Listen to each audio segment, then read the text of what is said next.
Votre attention s'il vous plaît. Cet élément est en français. Contactez-nous pour savoir s'il est aussi disponible en la langue de votre préférence. Veuillez aussi noter qu'il est en audio uniquement, dépourvu de ce fait d'image originaire. À présent, nous vous convions à suivre, depuis christequality.com et évangile-éternel.com, la rubrique Bible mot à mot, ou l'explication prophétique de toute la Bible, livre par livre, chapitre par chapitre, verset par verset, mot à mot. Elle est présentée aujourd'hui par L'homme de Dieu, le bien-aimé, le docteur Télémou Bouyeyi. Recherchez-vous les enseignements du docteur Télémou Bouyeyi? Allez sur christequality.com/télémoubouyeyi.html. Les enseignements sont disponibles en texte, audio et vidéo.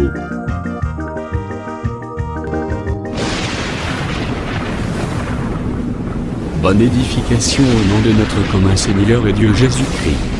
Amen.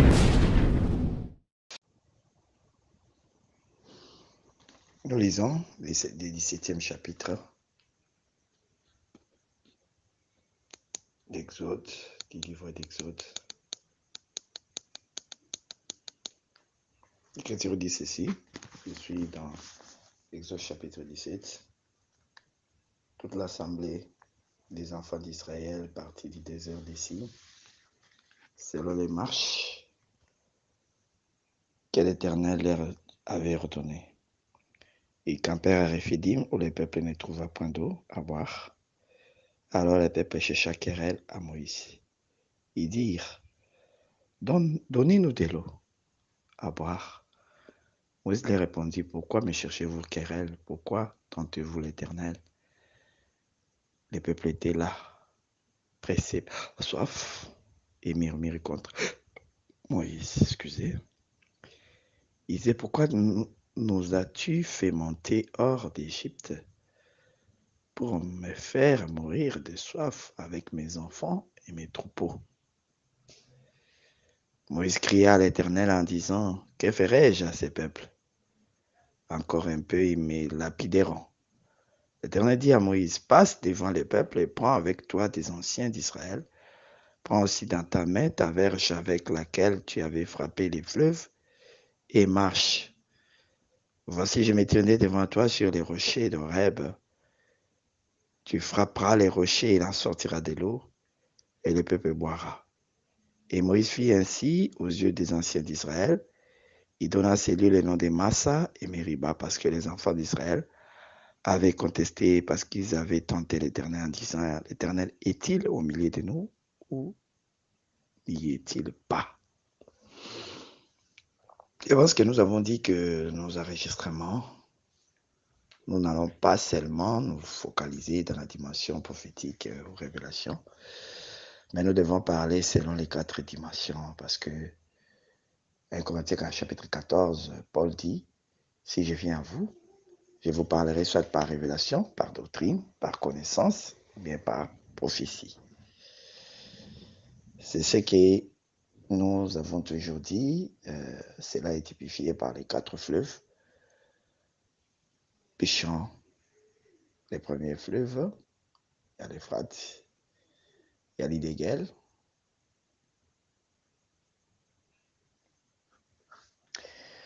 Et nous avons dit qu'il y a 4 fleuves. Il y a Péchant, il y a Idégel, il y a Guillon aussi. Nous savons que ces 4 fleuves typifient les 4 êtres vivants qui sont là pour empêcher que la terre de l'Éden, qui typifie aussi l'Église de Dieu, le peuple de Dieu, puisse être frappé de la sécheresse. C'est-à-dire puisse sécher, quoi. Donc, il conservait le fleuve, la parole. Parce que le fleuve, c'est aussi l'esprit, le fleuve, c'est aussi la parole, le fleuve, c'est aussi l'ennemi, dans un autre sens. Mais nous prenons le fleuve comme étant la parole.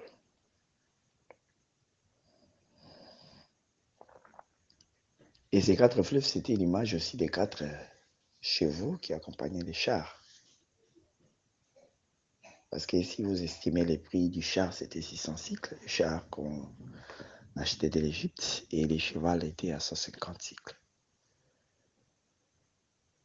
Et ces 4 chars accompagnaient les chevaux, et les 4 chevaux accompagnaient le char. Vous allez remarquer, Zacharie parle de chevaux et de chars, mais nous n'en sommes pas encore là.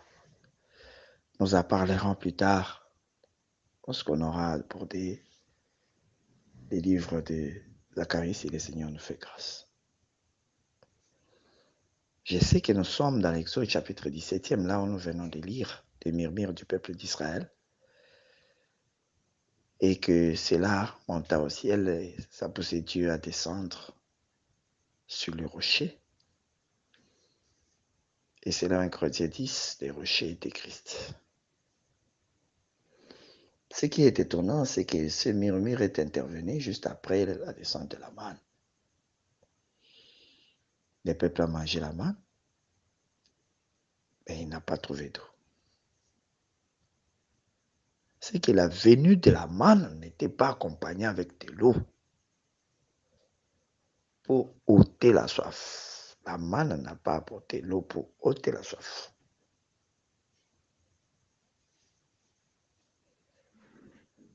Voilà pourquoi quand le Seigneur Jésus-Christ est venu, lui il est venu comme le rocher, parce que l'eau sort du rocher. Cela, ou c'est lui qui veut savoir l'origine de l'eau, que ce soit les fleuves, océan, mer, son origine, c'est les rochers. Parce que Psaume 78, il dit que il déchira la pierre, il fit jaillir du rocher des eaux comme un fleuve. Donc, malgré qu'ils ont mangé la manne, mais le peuple n'avait pas de l'eau. Or, si tu n'as pas d'eau, la mort va venir.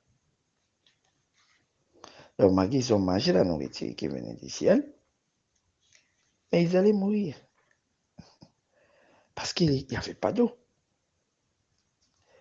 Et c'était normal que les peuples puissent murmurer.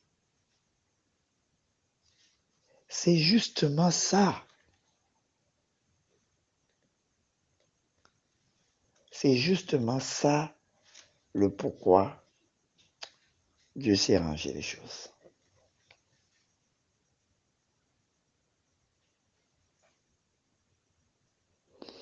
Là, nous lisons les versets que j'avais cités, les psaumes 78, c'est verset 16. On lit les versets pour plus de précision. L'Écriture dit ceci. Du rocher fit jaillir des sources et couler des eaux comme de fleuves. Des rochers fit jaillir des sources et couler des eaux comme de fleuves. Donc, si tu veux savoir l'origine des fleuves, l'origine des eaux, l'origine des mers, c'est du rocher que les eaux sont sorties. Et pour cela, nous avons toujours dit qu'il y a eu premièrement la création du rocher, et ensuite il a couvert du rocher de la terre. Parce qu'il dit dans Job 38, il pose la question à Job, étais-tu là quand j'ai posé les fondements de la terre? Le fondement est fait par la pierre angulaire, par les rochers. C'est-à-dire, il a d'abord posé la pierre angulaire, les rochers. Ensuite, il a mis la terre dessus pour que la terre soit soutenue par les rochers. Voilà pourquoi il dira plus tard, une maison qui n'est pas bâtie sur le rocher va s'écrouler. Nous savons qu'il ne parlait pas de la maison physique, il parlait de tout un peuple qui n'a pas les rochers comme appui à s'écrouler parce qu'Israël n'a eu que la loi comme appui et cette maison s'est écroulée. Ils sont tombés dans la dispersion, tombés dans l'incrédulité. C'est pour cela qu'il fallait qu'il y ait ces murmures-là. Après la venue de la manne, nous venons bel et bien de les décortiquer que la manne typifiait la loi et les prophètes. Tout ça, ça constituait la manne, la nourriture de la première alliance. Nourriture du matin. Et cette nourriture ne pouvait pas ôter la soif. Cette nourriture ne pouvait pas ôter la mort. Voilà pourquoi le Seigneur dira dans Jean chapitre 6 que vos pères ont mangé de la manne, ils sont morts. Parce que cette nourriture n'était pas accompagnée avec de l'eau. Il fallait qu'il y ait de l'eau pour ôter la mort.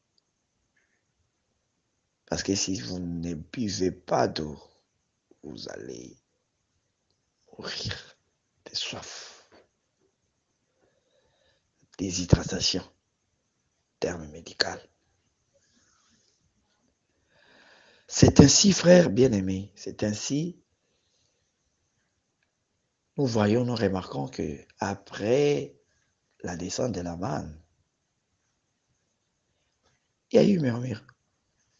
Donc Dieu a placé les choses en ordre.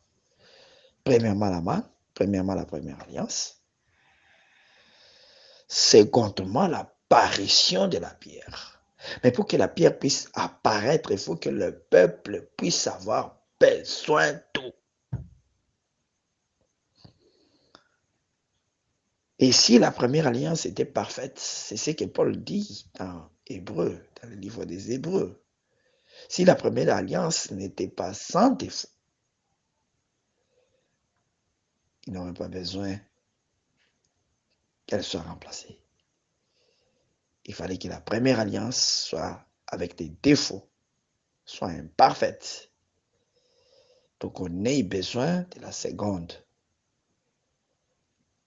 Voilà pourquoi le Seigneur a donné au peuple la manne, le pain. Mais il fallait que ces peuples-là puissent boire. Car les psaumes disent quelque part, il boit au torrent, c'est pour cela il relève la tête. Souvenez-vous de Samson. Après les combats à Lèche, il est soif. Il pria à l'Éternel. Ah, vas-tu laisser mourir ton serviteur de soif? Et le Seigneur déchira les rochers. Parce que les dépôts des eaux, c'est dans les rochers. La source de l'eau, c'est les rochers. Voilà pourquoi le Seigneur devait d'abord envoyer Moïse, premièrement. Devait d'abord envoyer la loi, premièrement. Et ensuite lui descendre sur la terre comme une pierre, comme la pierre angulaire. Non pas comme la pierre qui doit détruire et devenir une grande montagne. Parce qu'il faut distinguer ces choses-là. Daniel le voit comme une pierre qui descend et qui détruit la statue dans sa quatrième partie. Et qui devient une grande montagne. Cette statue, c'est qui? Cette statue, c'est 4 royaumes. Mais en réalité, ces 4 royaumes constituent seulement un corps. Voilà pourquoi il a vu ça comme un homme. Donc, les 4 royaumes constituent un corps. Les corps de qui? Les corps de l'Antichrist. Les corps de l'Antichrist, sa tête est glorieuse plutôt. Mais il a les reins, il a les fers, la force, il a les reins, il a la partie faible, l'argile. Et cette partie faible, ça part, le Seigneur est en train d'expliquer, sa partie faible, ce sont des alliances. Parce qu'exactement, il fait des alliances. Il fera des alliances avec les humains pour faire sa force. C'est-à-dire avoir la force de contrôler le monde.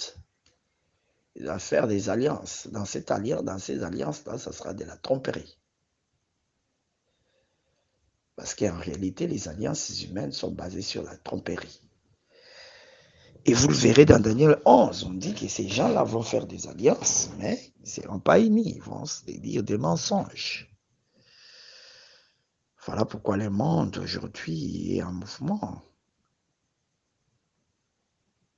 Et la terre est en train de brûler. Parce qu'il y a une alliance qui est basée sur le mensonge, non pas sur la vérité. La véritable alliance qui est basée sur la vérité, c'est l'alliance avec le Seigneur Jésus-Christ. C'est ainsi, nous disons ceci, frères.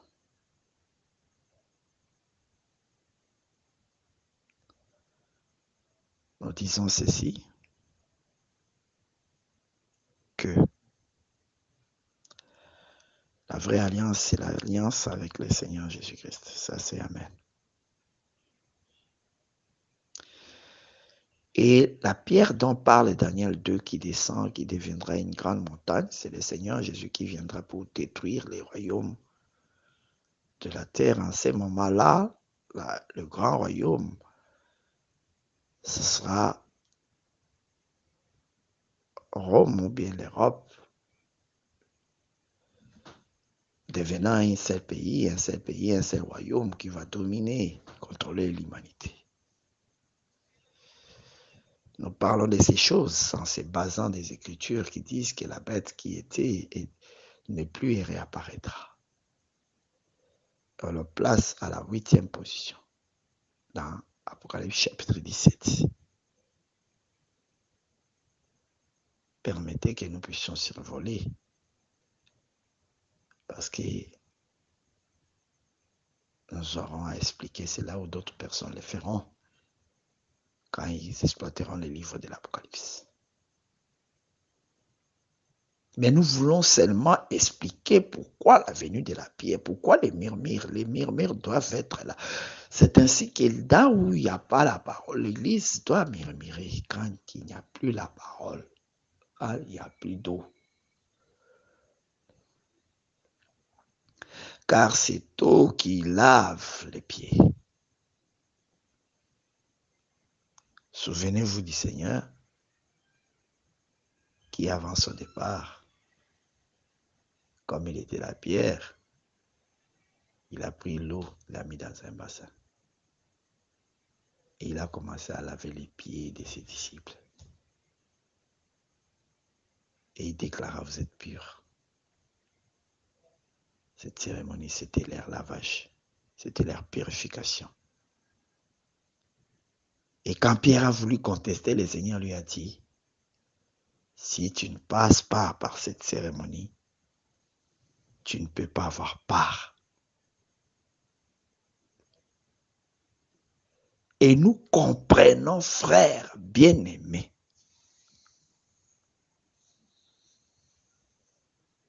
que la venue de l'eau, c'est-à-dire la venue du rocher, qui est Christ, devait intervenir seulement en ce moment-là. Et remarquez, Dieu ne se fâcha pas, parce qu'il comprit. C'est d'ailleurs lui qui en est l'auteur, qui après la manne, vous devez réclamer de l'eau. Et naturellement, c'est ce qui s'est fait. Après avoir mangé le pain, vous avez soif, vous avez besoin d'eau. Donc, il annonçait déjà les remplacements de la première alliance par la seconde et par la meilleure alliance. En ce moment-là, le Seigneur, lorsqu'il prend la chair et la forme humaine, il descend comme une pierre. Non pas la pierre de Daniel 2 comme nous venons de le souligner, parce qu'il sera la pierre de Daniel 2 à la fin des temps, à la fin du règne de l'Antichrist. Parce que l'Antichrist, il incarne le royaume. Il est cette image de ces royaumes-là. À l'époque, on dit l'image de la bête. Parce que le diable n'est qu'un imitateur. L'image de Dieu, c'est un humain. Premièrement, l'ombre, c'est Adam. Et l'image de Dieu invisible, c'est le dernier Adam, qui était Christ.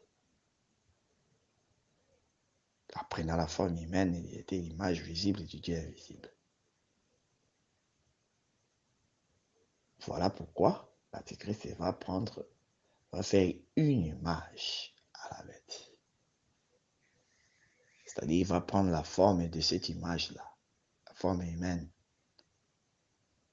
Parce que lui, c'est un imitateur, il veut toujours faire ce que Dieu fait.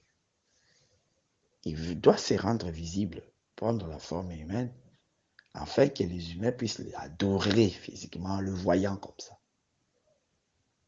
D'abord, il a été adoré par des représentations des bêtes, des représentations des animaux, des représentations des astres. Mais il voudrait être adoré maintenant comme un humain.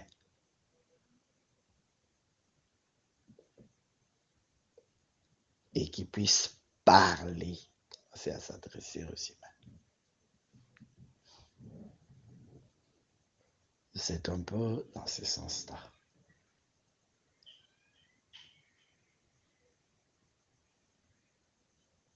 Donc,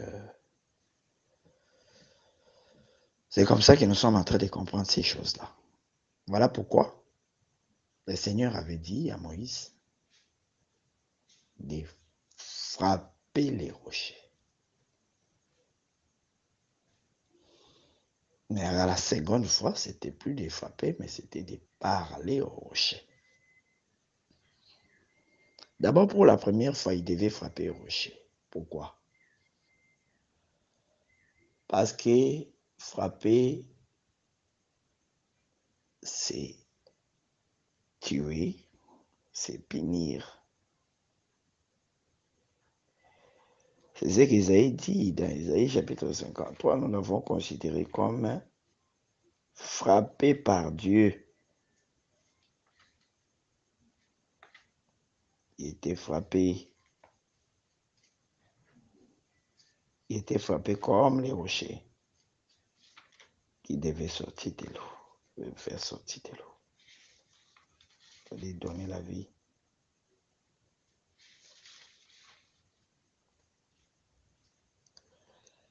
Donc, je suis dans Isaïe 53.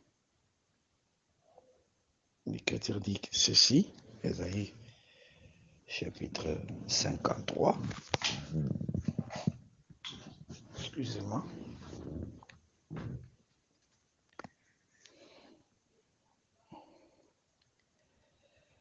Isaïe 53, à partir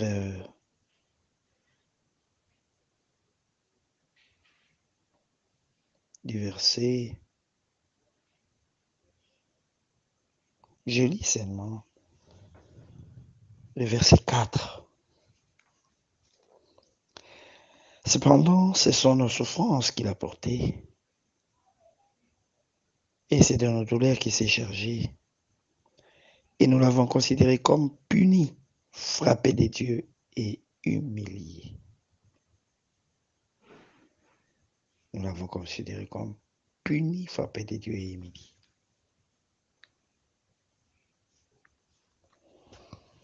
C'est pour cela que le Seigneur donne cette ombre. La pierre se présente et il accepte d'être frappé. Voilà pourquoi donc, la frappe de Moïse parlait des souffrances de Christ. Mais pourquoi cela s'est fait 3 fois? Parce que la première fois, Moïse avait frappé une fois, l'eau est sortie. Et vous allez remarquer que la seconde fois, on lui a dit de parler au rocher. Il ne pouvait pas parler au rocher. Moïse ne pouvait pas parler au rocher. Moïse devait seulement frapper. Parce que la loi possédait que la condamnation. Parler, c'est transmettre la foi. Mais la loi a l'incapacité de transmettre la foi. La loi apporte que la condamnation. C'est pour cela qu'il devait être frappé 3 fois. Pourquoi 3 fois? Le chiffre 3 parle de la résurrection.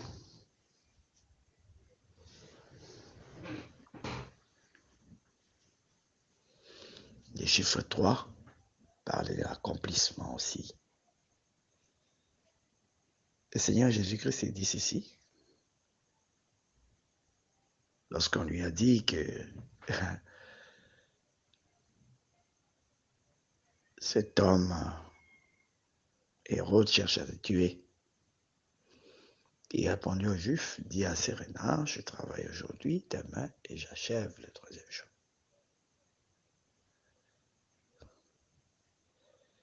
Donc le 3e jour, il va achever. C'est ainsi, si vous jetez les regards sur Genèse 1, vous allez remarquer sur les écrits de Moïse sur la création, parce que ce n'est pas l'unique qui a parlé de la création.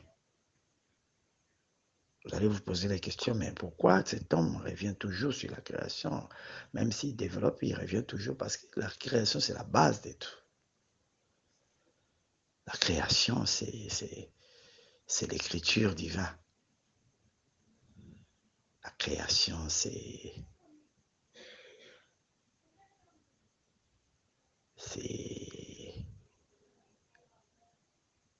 et tout même de Dieu.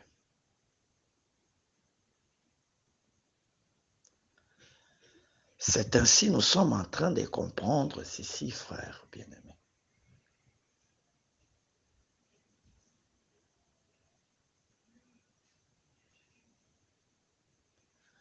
Nous comprenons ceci, bien-aimés, que le Seigneur, le premier jour, a dit que la lumière soit. Pour montrer que la parole, la première des choses, commence d'abord par éclairer. Voilà pourquoi quand il a donné à Jacob les enfants, il a commencé d'abord par Ruben.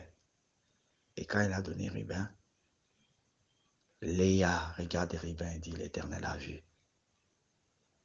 De voir Ruben comme les yeux. Or, les yeux, selon Matthieu chapitre 5, c'est la lampe du corps. Les yeux, c'est la lumière même du corps. Les yeux, c'est les chandeliers même.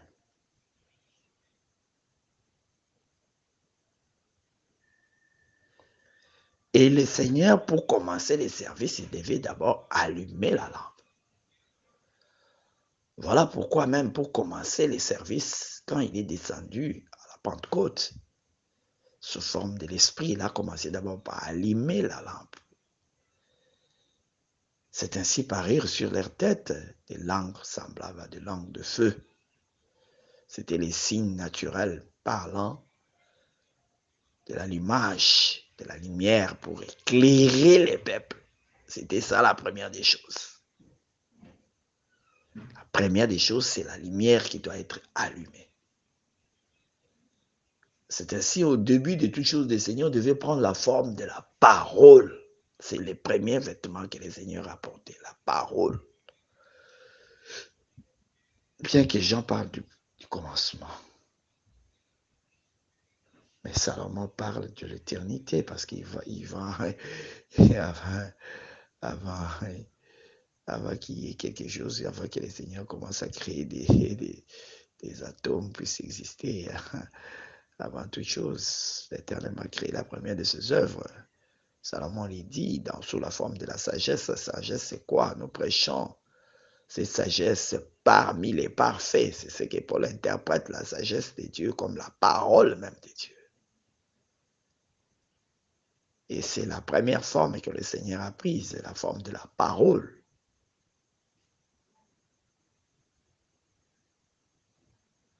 C'est cette forme-là, la première forme, la forme de la parole. Et quand il prend la forme de la parole,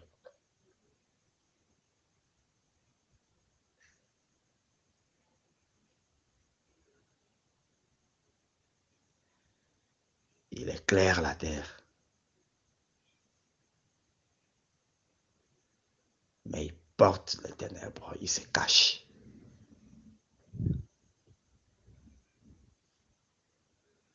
C'est ainsi, apparemment, il a créé le diable. Mais il l'a présenté comme Lucifer, l'ange des lumières, mais en réalité, caché en lui les ténèbres. Parce que c'est lui qui devait incarner le rôle même du ténèbre. C'est comme ça que le Seigneur fait les choses. Il a choisi des disciples, mais parmi eux, il a choisi un certain Judas qui devait jouer le rôle du ténèbre au milieu de la lumière.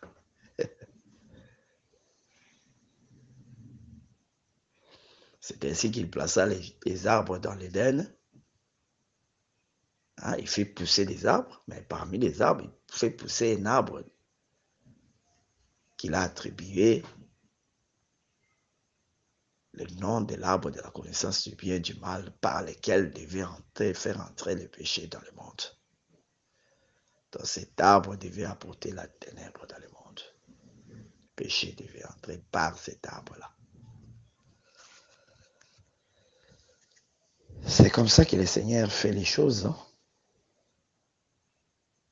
C'est ainsi, Paul le dit d'une autre façon dans les livres des Romains, qu'il y a des vases de colère et des vases d'honneur. C'est ainsi là placé dans le ventre de Rebecca Ésaü qui devait typifier cette race-là incrédule, et Jacob qui devait être cette race-là élue. C'est lui le potier, il est en train de façonner selon son bon plaisir. Il façonne les choses selon son bon plaisir. C'est ainsi, il commence d'abord par tracer comme ça. Les premiers jours, il vient avec la lumière. Les seconds jours, quand il vient avec la lumière, il crée une séparation entre la lumière avec le ténèbre. La portion de terre, notre portion de terre reçoit la lumière et notre ne reçoit pas la lumière. Parce que Paul explique dans les livres des Corinthiens, je crois dans le deuxième livre des Corinthiens, que Dieu qui a dit la lumière brillera au sein des ténèbres. C'est-à-dire quand le Seigneur a créé la lumière, c'est pour éclairer les ténèbres. Et ce n'est pas tous les ténèbres qui devaient être éclairés, c'est-à-dire la portion de la terre. Ce n'est pas toute la portion de la terre qui était dans les ténèbres qui devait être éclairée. Voilà pourquoi tu peux prêcher le monde entier, mais tout le monde ne va pas croire. C'est impossible que tout le monde croie. Même si le Seigneur vous fait grâce dans votre famille, il y a une grande partie des gens qui croient, il y aura toujours ceux qui ne croiront pas. Donc c'est ce que le Seigneur va faire. Le Seigneur fera ces genres de choses. Il est Dieu suprême, il est Dieu grand, il est Dieu redoutable, il est Dieu glorieux. C'est comme ça que vous allez voir, après ces mouvements du rocher, il élève une nation appelée Amalek, la descendance des Cham. Il a donné à Noé, Sem, Japheth, et a ajouté Cham. Et par Cham devait sortir une descendance qui devait combattre la descendance de Sem. Parce que la descendance de Sem, c'est là où est sorti Abraham. Et la descendance de Cham, c'est là où est sorti les Amalécites aussi.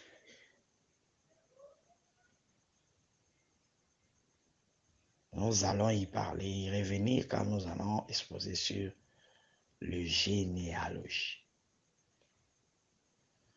Parce que quand nous allons exposer sur les généalogies, vous allez comprendre comment est-ce que le Seigneur a arrangé les choses. Et cela ne doit pas vous étonner. Et même si vous priez comment, vous gênez comment, le Seigneur a laissé que dans chacune des familles, dans chaque église, qui est des sorciers, des sorcières,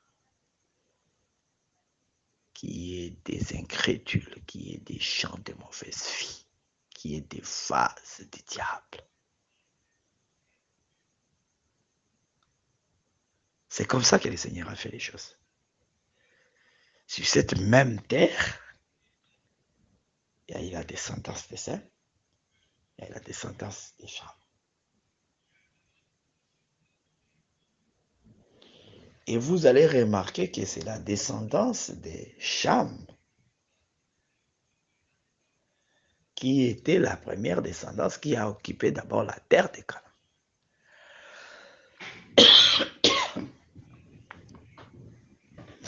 Dieu leur avait d'abord premièrement donné cette terre, après il les a ravis cette terre-là. Il les a chassés. Il a pris la descendance de Sem, il a pris là.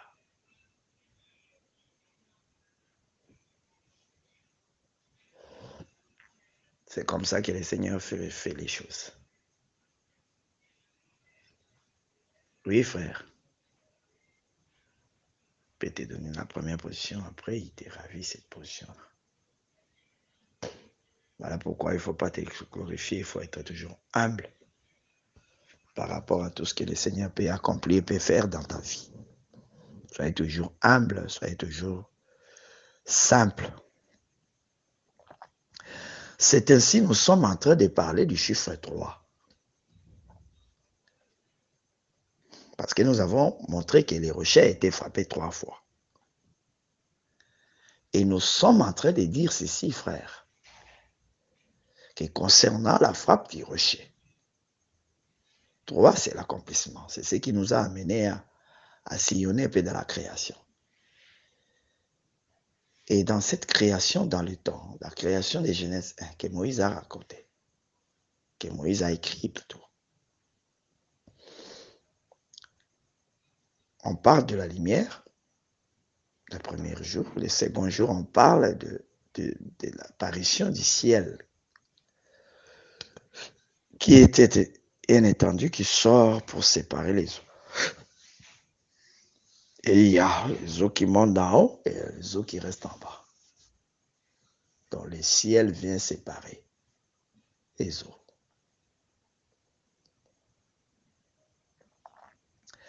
Voilà pourquoi le ciel qui est la parole du Seigneur, le ciel qui est la sainte doctrine, lorsque ce ciel-là vient, c'est pour séparer les eaux, c'est pour séparer les peuples. Voilà pourquoi le Seigneur pouvait dire, ne croyez pas que je suis venu pour apporter la paix, je suis venu porter l'épée. Je vais séparer les gens. T'es contre toi dans une maison parce qu'il est le ciel. Il doit séparer les eaux.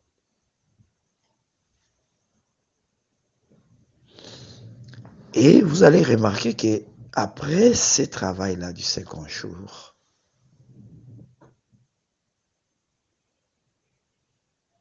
et ces jours-là, il y a eu un silence dans le ciel. Après la création du ciel, le Seigneur n'a pas dit, cela est bon. Il y a eu un silence. C'est tout un mystère. L'apparition du ciel, il y a un silence. Le deuxième jour, deuxième travail. Pourquoi le silence? Oh frère, ça va nous amener trop loin. Mais seulement, je voulais dire une petite chose. Que lorsque le ciel vient,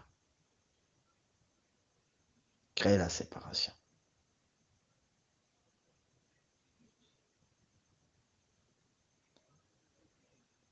Et Dieu ne donne pas la mention.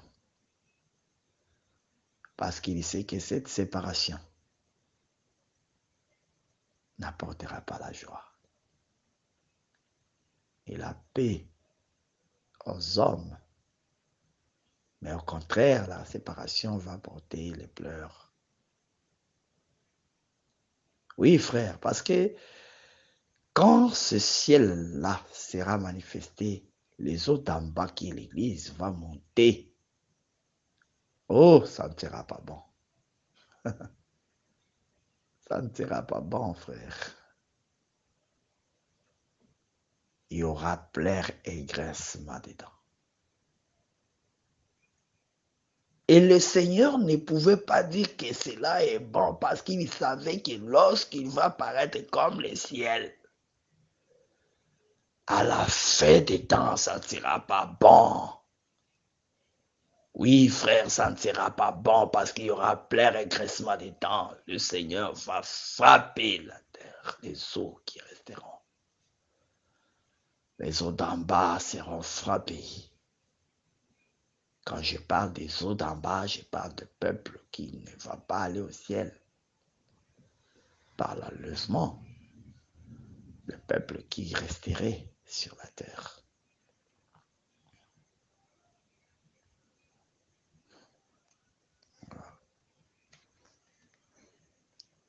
Donc, voilà pourquoi le Seigneur ne pouvait pas dire que cela est bon.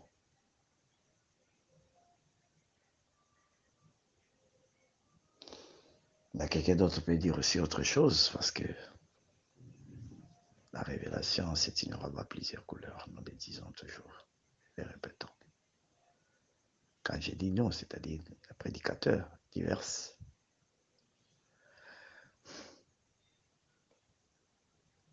Et vous allez remarquer que le troisième jour, le Seigneur parle aux eaux. En réalité, il pose son pied sur les eaux. Il fait tarir les eaux. Il amène le vent d'Orient. Et les eaux tarissent.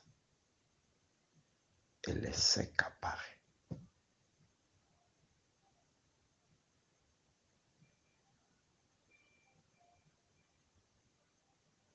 D'abord, il rassemble les eaux. Et il les fait tarir. Pour faire paraître les secs.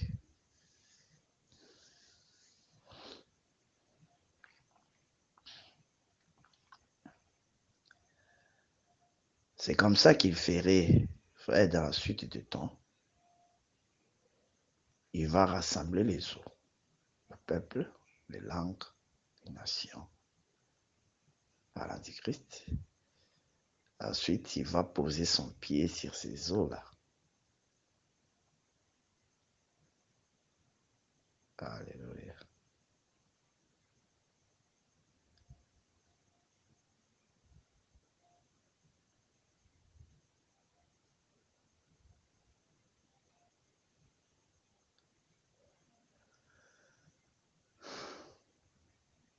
C'est agréable.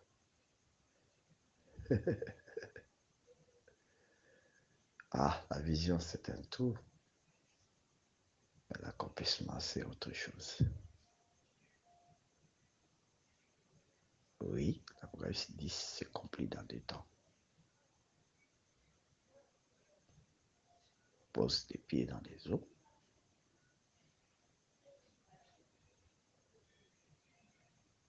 Les pieds gauche. Et ensuite, il pose des pieds sur la terre.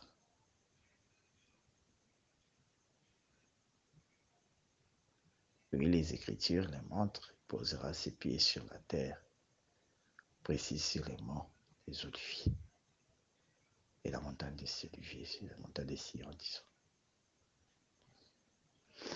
On doit lire précisément pour avoir un peu de la précision.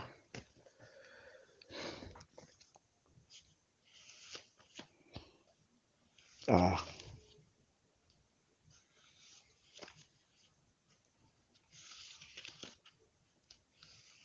C'est agréable la Bible. J'aime lire la Bible. Zacharie 14. La Zacharie chapitre 14e et de l'Écriture. Cet évangile a cette richesse extraordinaire. Et le Seigneur a mis la diversité, il a placé divers prédicateurs, chacun avec sa grâce, pour montrer comment Dieu est riche.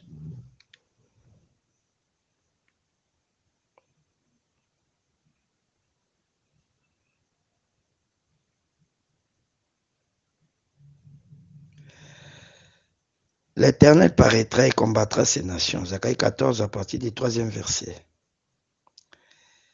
Comme il combat au jour de la bataille, ses pieds se poseront à ses jours sur la montagne de Sion, qui est vis-à-vis de Jérusalem, du côté de l'Orient.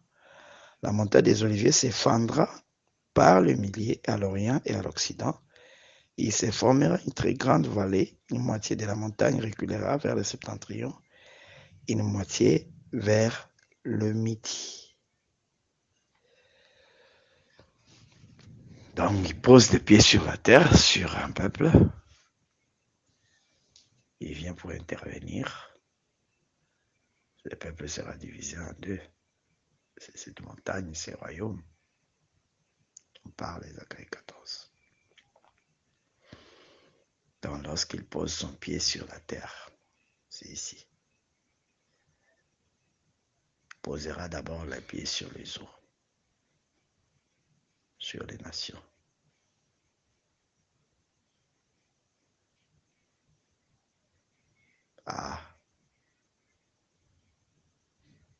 Et il va crier comme rugit un lion. On dit que lorsque le lion rugit, c'est qu'il a vu la proie. La nourriture qui doit déchirer.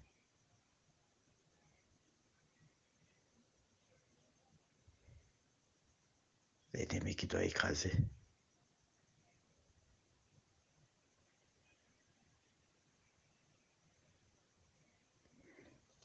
On va manger ce qui doit donner à ses enfants. De manger.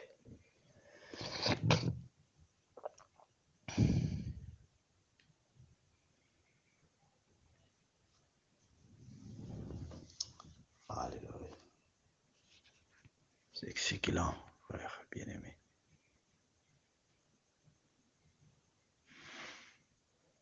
Et notre problème, c'est de nous abandonner seulement entre ses mains. Vous allez constater que le travail là, ça s'arrête. Le 3e jour, il y a l'achèvement parce que le 4e, il revient encore au ciel qu'il avait créé pour faire sortir les choses qu'il avait cachées en créant le ciel. Il avait caché dans le ciel le soleil, la lune et les étoiles. Et le 5e jour, il revient sur les eaux qu'il avait créées et il fait sortir les choses qu'il avait cachées dans ces eaux-là. Les poissons et les animaux de la mer que les eaux étaient en train de cacher. Et vous verrez au 6e jour, il revient encore à la terre pour révéler les animaux qu'il avait cachés dans la terre là. L'agneau, les serpents, le veau, le bélier, l'ours, les lions, les léopards, les taureaux. Tous ces animaux qu'il avait cachés le 6e jour.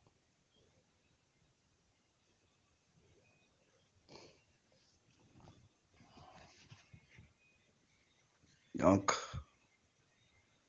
toutes ces choses-là qu'il avait cachées, il vient les révéler à la fin du temps. C'est ainsi nous disons que du 1er au 2e au 3e jour, c'était déjà l'achèvement. Mais il ne devait pas rachever son travail, amener son travail à la fin. Totalement, comme on construit une maison, on la donne une forme, après on l'embellit par la couleur, par des carreaux. C'est l'embellissement. On met des vitres, on embellit la maison, mais la maison a été déjà construite. Donc il avait déjà construit la maison dans 3 jours. Le 4e, il revient, il éclaire cette maison, il met des ampoules. C'est que les humains ont imité. Il n'y avait pas d'ampoule, il n'y avait pas d'ampoule, il y a la lumière, disons. Mais la maison était déjà achevée, il fallait mettre la lumière dans cette maison-là. Et dans les tabernacles, comme dans le temple, la lumière, c'était la nuit. Cette nuée qui était marchée au dehors, cette nuée est entrée dans la maison pour se cacher aux gens qui ne pouvaient plus le voir. C'est cette Seigneur qui a conduit les peuples pendant la marche. Le désert s'est caché dans un corps quand il est descendu sur la terre. Et les gens ne pouvaient plus le voir. Que c'est Dieu-là qui était avec nous. C'est Dieu qui nous a libérés des mains des pharaons. C'est Dieu-là qui a marché avec nous pendant 40 ans. C'est celui-ci, Jésus-Christ. Et jusqu'à ce jour, le monde ne voit pas. Dans la personne de Jésus-Christ, c'est comme cette lumière là, la nuée, mais qui est entrée dans un tabernacle, qui est entrée dans un temple. Parce que quand il entre dans les temples, ou il entre dans les tabernacles, il se cache. La lumière se voile. C'est un peu dans ce sens-là que nous sommes en train de voir ces choses. Et les rochers qui apparaissent, ils devaient être frappés 3 fois. Nous venons d'expliquer brièvement le chiffre 3 pour ne pas marcher avec dans les Écritures. Nous avons donné seulement quelques exemples. Et remarquez, lorsque ce rocher qui est frappé, il fait sortir de l'eau. Après la sortie des eaux, alléluia, il y a eu des sources. Et des eaux sont sorties comme un fleuve. La Jacette, il explique ça, il dit, venez boire. C'est à la fin de la fête. Venez boire ici au rocher. Et des sources d'eau vont jaillir jusqu'à la vie éternelle. Et Jean, comme un prophète, il explique les paroles du Seigneur en disant qu'il parlait de l'Esprit qui devait recevoir ceux qui croiraient en lui. Donc Jésus, comme rocher, a été déchiré à la croix. Et maintenant, nous buvons cette eau qui est la parole. Et cette eau devient une source qui jaillit. C'est le Saint-Esprit qui est en nous. Et qui fait que nous ne puissions pas sécher, nous puissions toujours marcher la tête haute jusqu'à ce que nous arriverons à la fin de notre marche. C'est un peu dans ce sens-là que nous sommes en train de voir ces choses-là. Donc nous sommes en train de voir ces choses-là de cette manière-là.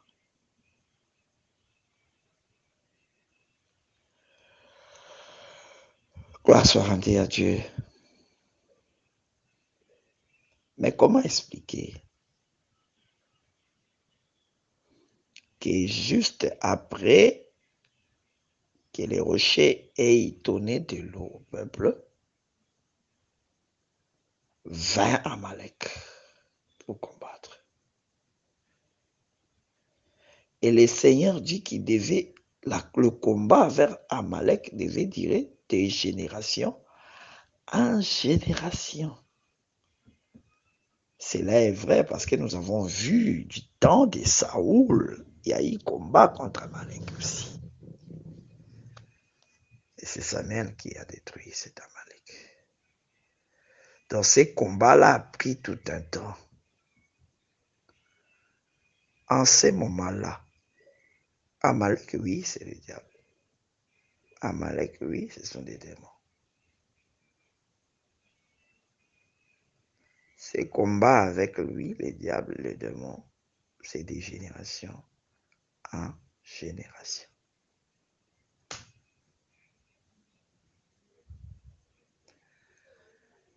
Mais comment expliquer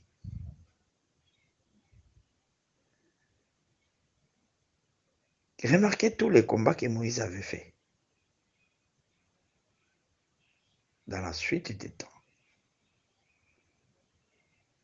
Parce que ça, c'était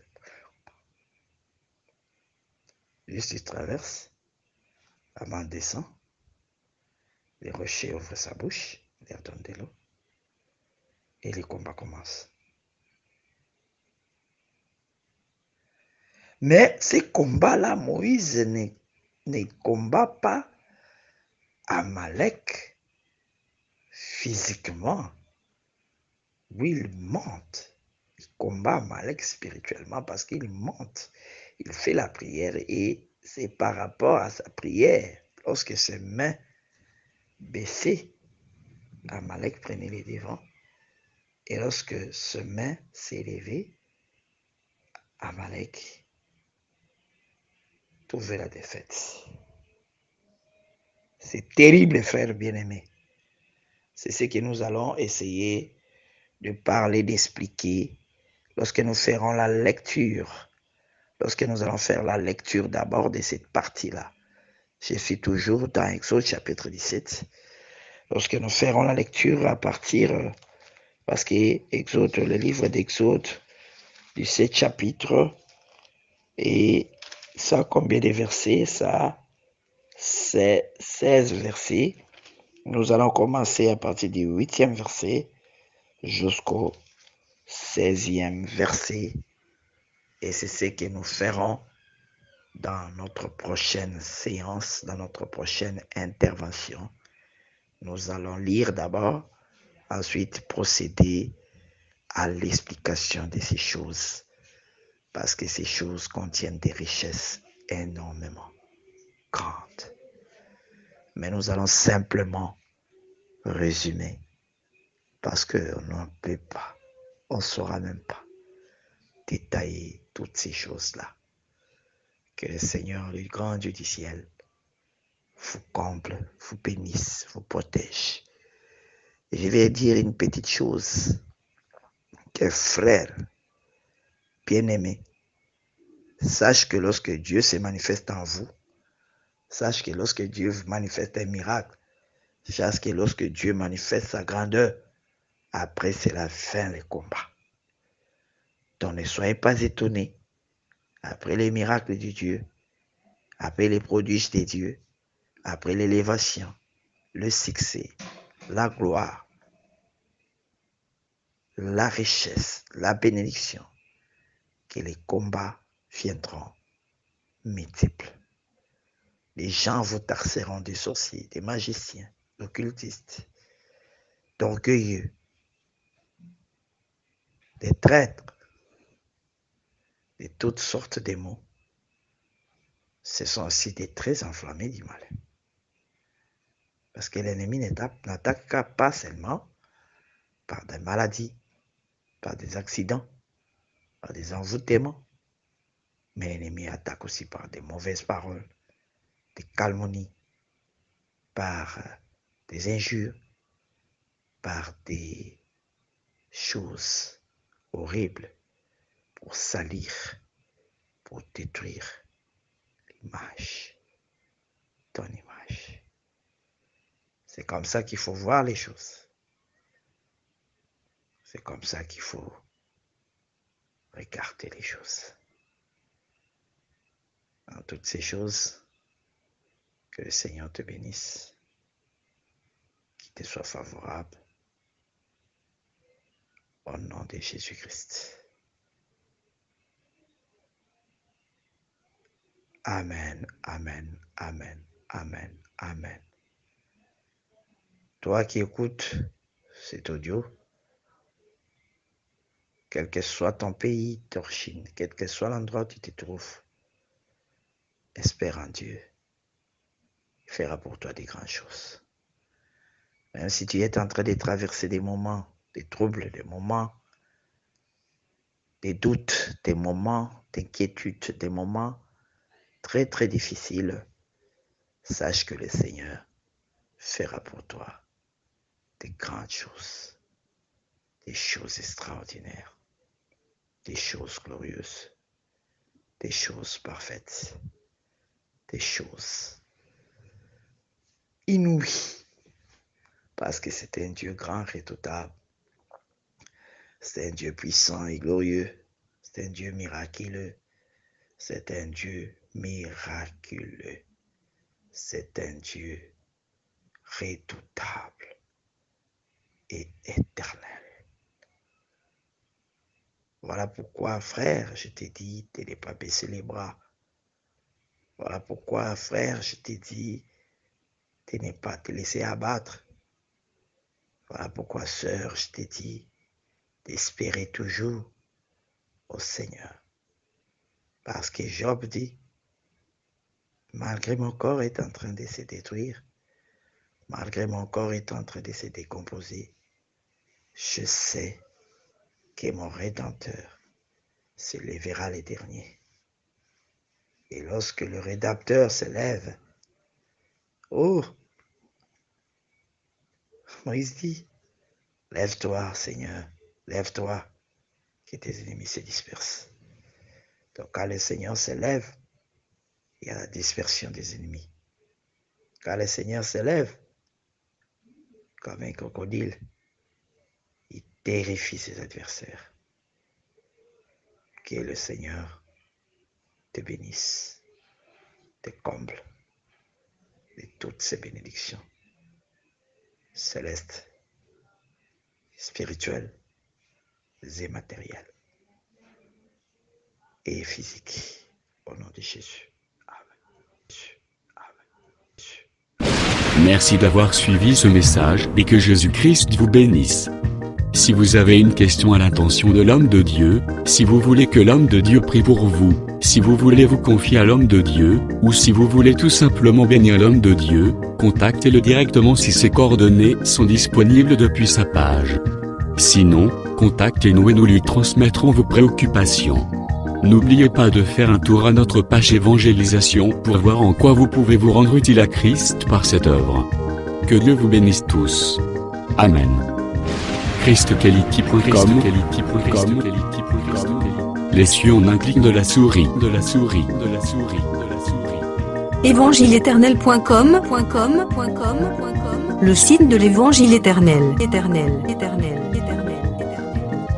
Christ Equality Fondation, équilibrer la manne ramassée dans le désert de sorte que chacun ait un le maire.